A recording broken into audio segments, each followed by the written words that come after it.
lady, don't you know it ain't my time? And she almost looked at him like, don't you know it is? So instead of her reacting to him and say, don't you know it is? She said, okay, whatever he does, whatever he tells you to do, do it. Almost like ignored what he said. Not almost, she ignored what he said. She said, whatever he tells you to do, do it. That was the first miracle when he turned the water into wine. Right? All his mother drew out what was in him. His mother had to believe to receive him. And his mother also had to release him. His mother watched him go through crucifixion. Him saying, this is what I came for. This is what I came to die for. No, you can't go. You my baby.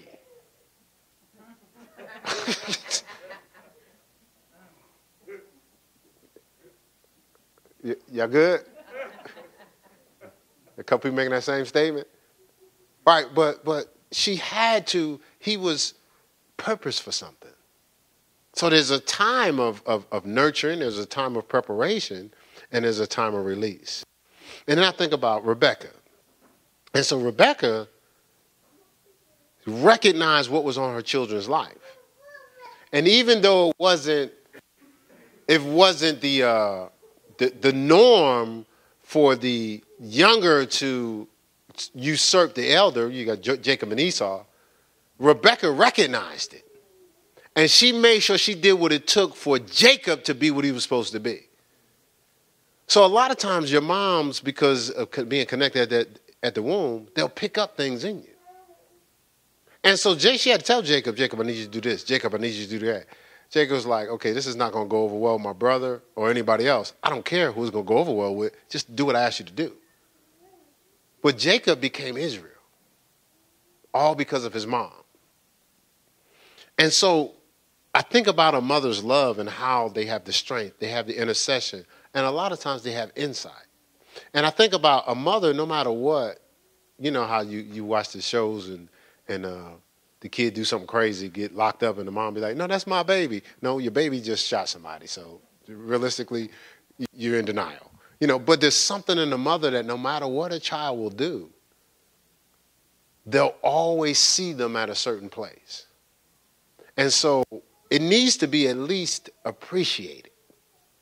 And, you know, it's so easy to take it for granted.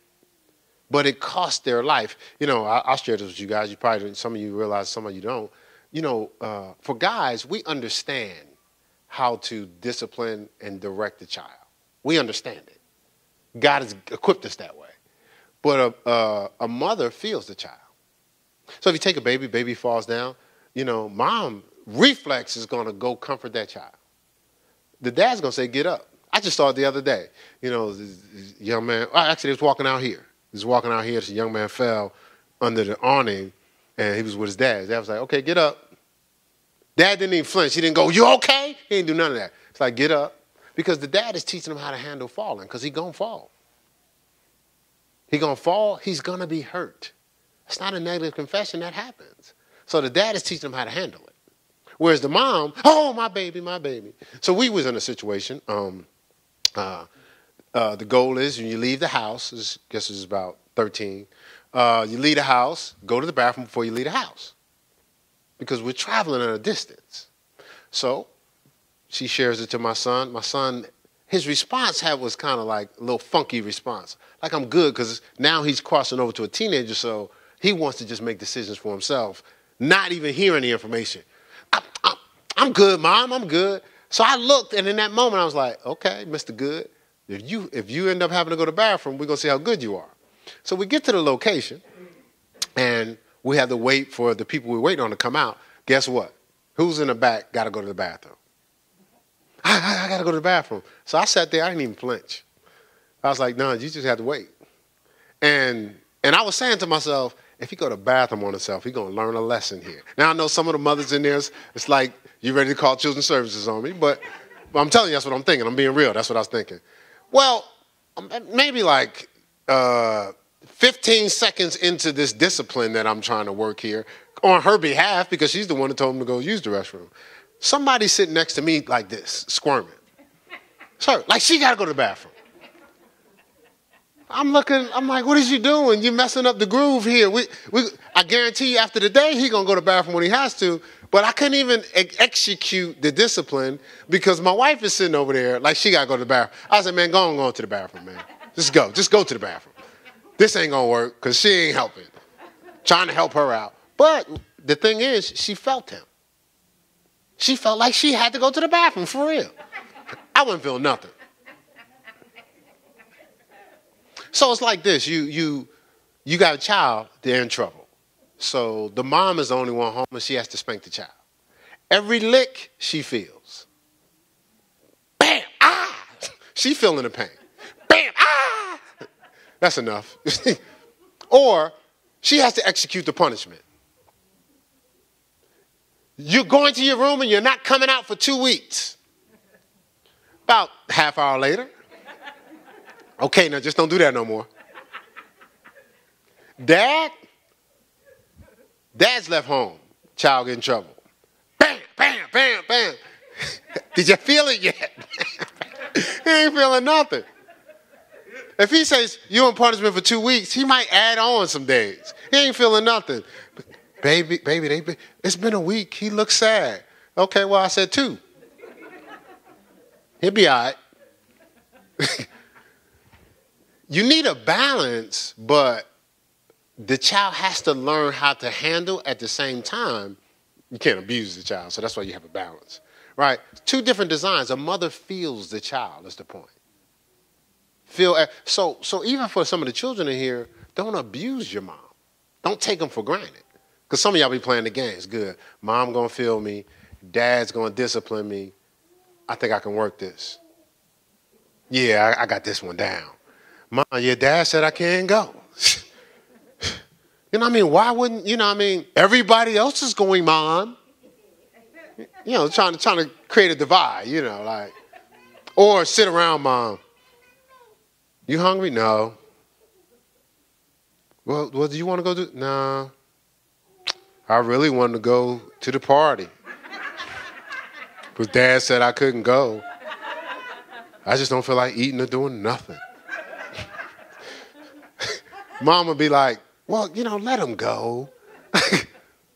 Right? See, you see what I'm saying? So some of y'all kids that be getting over on your moms, y'all need to like really be celebrating them today. You know, because you've been using them. You've been using them, taking advantage, full advantage. You know, messing up their relationship just so you get what you want. Josh, why you laughing? Yeah, that's you, huh? That's what you've been doing.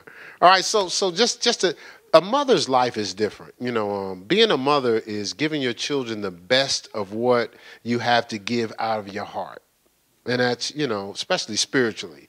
Giving them the tools of wisdom you've been afforded mentally, with restraint and love. Being a mother is giving them what they need, not always what they want, tangibly. So spiritually, you are giving them the best of what you have out of your heart. Mentally, you are giving them the wisdom you've been afforded with restraint and love. But also tangibly, you're giving them what they need, not just what they want.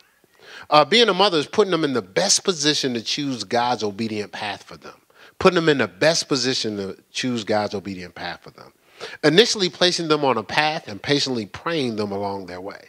So you're placing them on a path, and that's a good job that mothers do. The problem is you're staying on the path. You know how you take the kid to school the first time, and the goal is to leave them at school and let them get used to the environment, but you, like, there every day?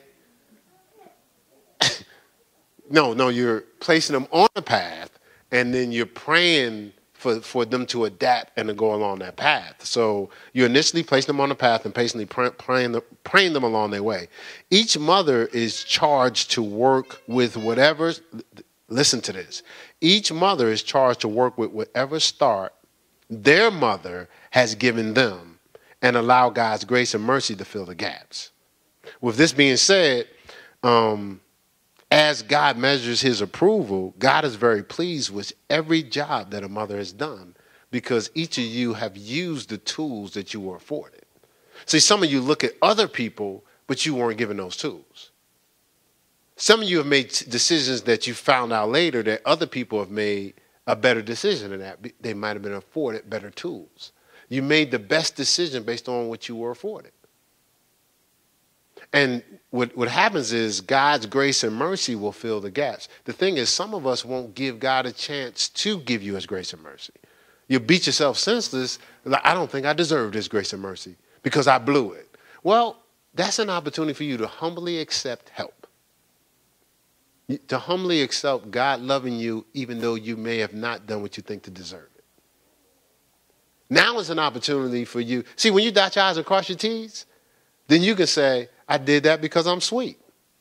That's what I do. What? Listen, I'm probably the smartest mother in the world, smartest wife in the world, smartest woman in the world. And my kids love me because I'm handling, I'm throwing it down. What?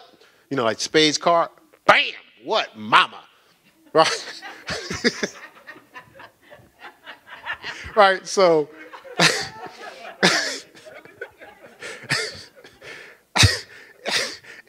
even though you might be saying that, you're almost trying to live a life independent of God. But the key to a mother is to know that I need God. I need help. I can't do this on my own. So when you find out there's inadequacies, that's not for you to beat yourself up. That's for you to say, ooh, this is an opportunity for me to pull on God to fill in the gaps. It keeps you appreciating God. We spend so time looking at what we have not done as opposed to spending that same time of drawing in what we need from God.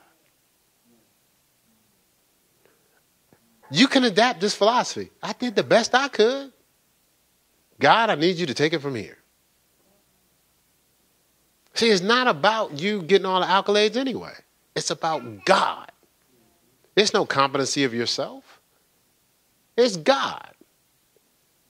The level of intellect that you had to dot all your I's and cross all the T's to control everything in your atmosphere, you got that intellect from God. So even before you allow God in, God was already involved. That's the key. You're a good mother based on what you've been afforded. Now, be a greater mother and let God in. You could only go but so far. Now, realistically, you might be in denial, but you can only go but so far. As fathers, we can only go but so far. Husbands, wives, we have limits. We're in a position where we need God. Right? All right, so can y'all forgive yourselves and realize that based on what you've been afforded, you're some great moms, all of you. So forgive yourself for not always making the unrealistic marks that you set for yourself. I step back and you'll see it'll all work out for your child's good, for the people's good. You know, how could I say? You know, a lot of times as a parent, you thought you blew it, but you really didn't. You know, what the adversary meant for evil by getting you caught up in your own emotions or sometimes in your own lust or in your own fears, really put your child in a position to learn some things he wouldn't have, or her to learn some things they wouldn't have learned. And so I think about Joseph and I look at their pattern. I think about Mary, and you look at Jesus. Jesus is on the cross. She could think, man, what kind of parent am I? I allow my son to go through this, and now he's on the cross. Because she ain't never seen no resurrection. If Jesus had to sit on that cross and go, Father, Father, why have thou forsaken me? What do you think Mary was thinking? What kind of father are you to kill my son? Why do we even go through all this? And then why does he have to go through a crucifixion? We could just kill all the enemies right now. I mean, that's what a mother... Thanks for tuning into Heirs TV. The completion of this video or entire audio can be accessed at our website at www.heirscc.org or on Heirs CCC channel, YouTube, and Heirs Radio via SoundCloud and iTunes. Donations can be given at our website. Thank you. Remember, at Heirs, we believe we're just what you prayed for.